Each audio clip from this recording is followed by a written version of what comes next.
Dhaka elevated expressway ব্যবহারের সময় যে কোনো অপরাধের কারণে কোনো গাড়ির বিরুদ্ধে যদি ৩ বার মামলা হয়, ওই গাড়ি আর কখনো এলিভেটেড এক্সপ্রেসওয়ে ব্যবহার করতে পারবে না।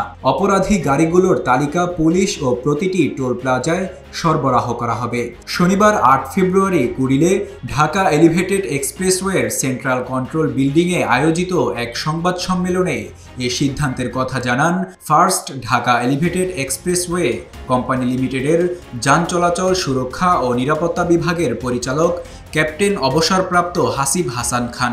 নিরাপত্তা বিভাগের পরিচালক বলেন, আগামী ২১ ফেব্রুয়ারি থেকে ঢাকা এলিভেটেড এক্সপ্রেসওয়েতে ওভার স্পিডিংয়ের কারণে ভিডিও মামলা দেবে পুলিশ।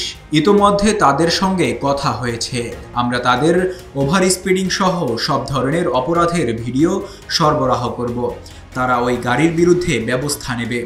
হাসিব হাসান খান বলেন, আমাদের বেশ কিছু নীতিমালা আছে। ফার্স্ট ঢাকা এলিভেটেড এক্সপ্রেসওয়েতে যানবাহন চলাচলে নিরাপদ ও দায়িত্বশীলতার জায়গা থেকে নীতিমালাগুলো ব্যবহারকারীদের মানতে হবে। নীতিমালাগুলো হচ্ছে অতিরিক্ত গতি দুর্ঘটনার কারণ, তাই এক্সপ্রেসওয়েতে যান চলাচলের গতি নির্ধারিত গতিসীমার মধ্যে থাকতে হবে। ভিডিও নজরদারির মাধ্যমে গতিসীমা রেকর্ড করা হবে। নির্ধারিত গতিসীমা অতিক্রম করলে স্পিড ক্যামেরার মাধ্যমে ভিডিও মামলা করা হবে। বেপরোয়া গতিতে যান চলাচল করলে এবং একই গাড়ি ৩ বারের বেশি গতিসীমা লঙ্ঘন শনাক্ত হলে ভবিষ্যতে ওই গাড়ি এলিভেটেড এক্সপ্রেসওয়েতে চলাচলে নিষিদ্ধ ঘোষণা করা হবে। সুশৃঙ্খল ট্রাফিক কার্যক্রম বজায় রাখতে সবসময় নির্ধারিত লেনের মধ্যে গাড়ি চলাচল করতে হবে। সুনির্দিষ্ট কারণ ছাড়া লেন পরিবর্তন করা হলে ওই গাড়ির বিরুদ্ধে প্রয়োজনীয় ব্যবস্থা গ্রহণ করা হবে এবং এক্সপ্রেসওয়েতে গাড়ি থামানো বা পার্কিং কঠোরভাবে নিষেধ। এছাড়া যান চলাচলে গাড়ি বা মেশিনারিজ ত্রুটি বা অন্য যে কোনো সমস্যা অনুভব করলে জরুরি লেনে যেতে হবে এবং দ্রুত এক্সপ্রেসওয়ের নির্ধারিত কর্তৃপক্ষের সঙ্গে যোগাযোগ করতে হবে।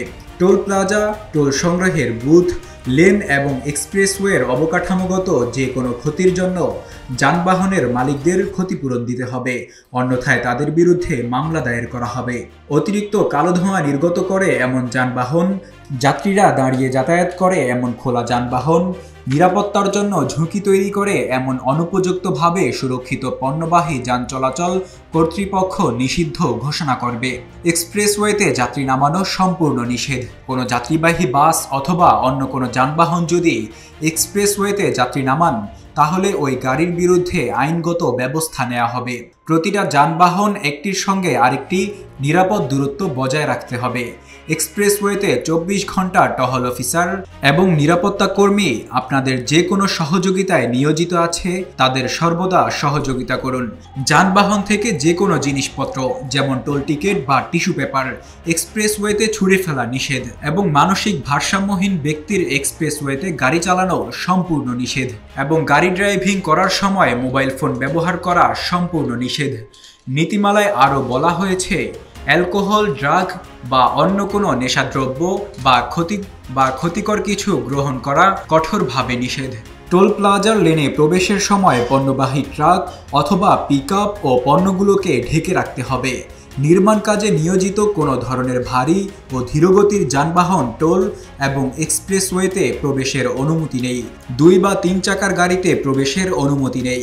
একটি যানবাহন অন্য একটি যানবাহনকে দড়ি বা অনুপযুক্ত উপায়ে টেনে নিয়ে টোল লেনে প্রবেশের অনুমতি নেই। কোনো খোলা ট্রাক বা পিকআপ মানুষ থাকলে তা টোল লেনে প্রবেশ করতে পারবে না।